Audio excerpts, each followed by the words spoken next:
Hey guys, welcome back to my channel. तो यहाँ पे हमारी दिवाली पे घर जाने की तैयारी शुरू हो रही है और सामान सारा पैक हो गया और हमने नीचे उतार लिया है।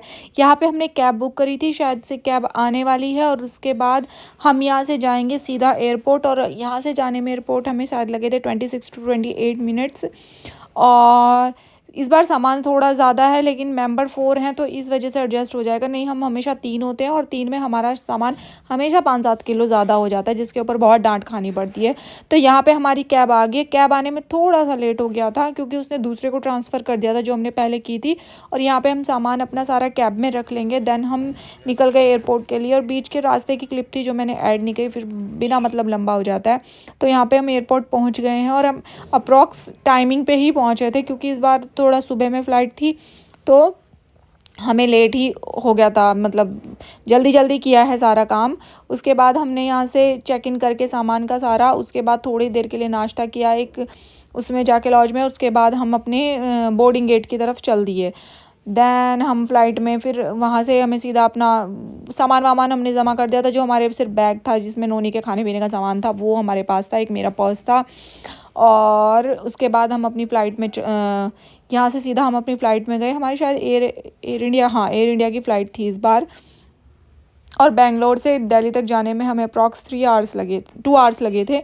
और यहाँ पे हम दिल्ली एयरपोर्ट पे पहुँच गए। दिल्ली की और उतरने की क्लिप अलग अलग हो गई थी हमारी। ये हम फ़्लाइट से यहाँ पे उतरे और फिर सीधा अपना एयरपोर्ट पे अंदर, यहाँ से बस से फिर अंदर गए। और हम घर वाले पहले से ही वहाँ पे मेरे भाई बहन आए हुए खड़े थे, 2-2.5 घंटे से वो दिल्ली में ही थे। फिर पहले वो मेरी बहन को लेने पीजी में गया, वहाँ उसने वेट किया। उसके बाद यहाँ आया, यहाँ से आ गया टाइम पे था। लेकिन हमारा बेल्ट पे सामान ही इतनी लेट, हमारा सबसे लास्ट में था, हाफ एन आवर हम बेल्ट पे खड़े रहे। उसके बाद हमने अपना सामान लिया, फिर बाहर निकले। यहाँ पे दिवाली की सजावट हो रही थी, मुझे बहुत सुंदर लगी तो मैंने यहाँ पे क्लिप डाल दी जो मेरे शॉर्ट्स में पड़ी हुई भी है। और यहाँ से सीधा हम बाहर जा रहे हैं और बाहर वो खड़े हैं दोनों, मेरे भाई और बहन आए हुए।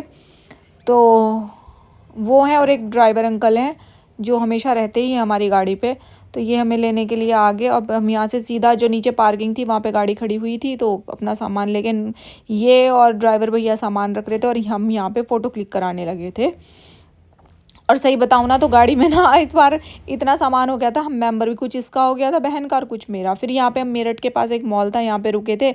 इनको थोड़ा सा अपना कुछ सामान लेना था और नूनी के लिए एक हुडी लेनी थी क्योंकि हमें लगा यहाँ पे इतनी ठंड होगी नहीं, लेकिन ठंड थी। जिस हिसाब से मैं आई थी कि ठंडा नहीं होगा, नवंबर में इतनी ठंड नहीं होती। और हम मेरा थोड़ा उत्तराखंड में पड़ता है घर, तो मेरे को तो मेरे इधर ज़्यादा ठंडा होता है। तो यहाँ पे इसने देखो इतनी देर में आइसक्रीम भी ले ली, भाई ने दिला दी और मेरे को पता भी नहीं। तो यहाँ से हम सीधा निकलेंगे, पहले इनको इनके घर ड्रॉप करेंगे, देन फिर मैं अपने घर जाऊँगी यहाँ से। और हमें घर जाते जाते इतनी रात हो गई थी। और एक जगह तो घर जाते हुए हमारे यहाँ खेत वेत बहुत पड़ते हैं, इतना जंगल का रास्ता था कि बिल्कुल वहाँ पे कुछ नहीं था। और वहाँ पे 2-3 बाइक ऐसा सीधा हमारे पीछे थी ना, ऐसा लग रहा था कि ये तो आज पूरा हमारा सामान लूट के ही जाएंगे। क्योंकि मेरे पास मेरी ज्वेलरी भी थी, 2-3 सामान थे जो मैं बेसिक रखती हूँ अपने पास, लेकिन इस बार नहीं लेके जाऊँगी। बहुत डर लगता है यार, देखो ये बिल्कुल सुनसान था और यहाँ से आगे और भी जंगल। और उसके बाद फिर थोड़ा सा एक गाँव पड़ा जहाँ पे सजावट वजावट का सामान था, वहाँ पे जाके फिर वो लोग अलग अलग हुए। डर इतना लग रहा था कि पूछो मत, यहाँ के बाद के बात है ये। तो फिर ये मार्केट आ गई थी और इससे फिर थोड़ी सी दूरी हमारा घर पड़ा था। और ये फाइनली हम अपने घर पहुंच गए। हम काफ़ी रात हो गई थी हमें पहुंचते पहुंचते। और उस दिन छोटी दिवाली भी थी, इन्होंने दिए विए रखे भी हुए हैं। और पापा भी बार बार फ़ोन करे जा रहे कि भाई कितनी देर लगेगी कितनी। और ये फिर छोटू आया था नीचे लेने के सामान वामान उतारने के लिए। ये मेरा भाई है ये भी। और ये हमारा नीचे का हॉल है, जो बैठक मान लो या हॉल मान लो। और ये मेरी भतीजी छोटे वाली, ये बेचारी सुबह से वेट कर रही थी क्योंकि मैं, मेरा भाई, नोनी, सुगंध सब हम एक साथ ही आए थे ना। और ये बेचारी वेट भी काफ़ी दिन से कर रही थी, बुआ जी कब आओगी बुआ, जैसे बच्चों को शौक होता है ये बुआ के आने का।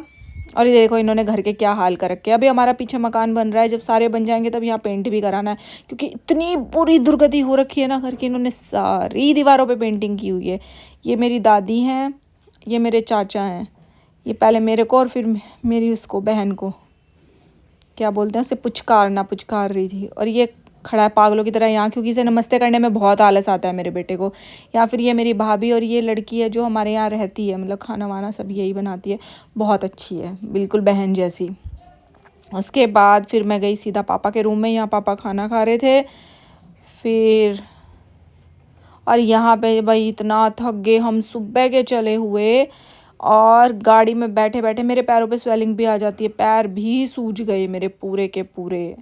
और यहाँ पे आके बस ऐसा हो गया था कि लेट जाऊँ, आँख भी बंद हो के जा रही थी क्योंकि मैं वॉमिटिंग की दवाई खा के बैठती हूँ और मेरे को उससे बड़ी दिक्कत होती है, मुझे नींद आती है, उससे बहुत ज़्यादा नींद आती है।